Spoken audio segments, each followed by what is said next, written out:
இன்று நாம் பெரிய வியாழனை சிறப்பிக்கின்றோம்.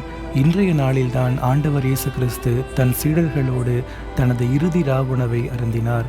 தன் இறுதி ராவுணவில் இது என் உடல், இது என் இரத்தம் என்று அப்பத்தையும் இரசத்தையும் நமக்காக கையளித்து நற்கருணை என்னும் மாபெரும் அருட்சாதனத்தை ஏற்படுத்தினார். மேலும் தன் 12 சீடர்களின் பாதங்களை கழுவி குருத்துவத்தையும் பணிவாழ்வையும் உண்டாக்கினார். இன்றைய நாளில்தான் யூதாஸ் இஸ்காரியோத்து ஆண்டவராகிய இயேசு கிறிஸ்துவை காட்டிக் கொடுத்தான். இயேசு இன்றைய இரவில் தான் கைது செய்யப்பட்டார். இத்தகைய மாபெரும் வரலாற்று நிகழ்வுகளை உள்ளடக்கிய இந்த நாளை திருச்சபை மிகவும் ஒரு பெருவிழாவாக கொண்டாடுகின்றது. ஆடம்பர திருப்பலி இன்றைய நாளில் நிறைவேற்றப்படுகின்றது.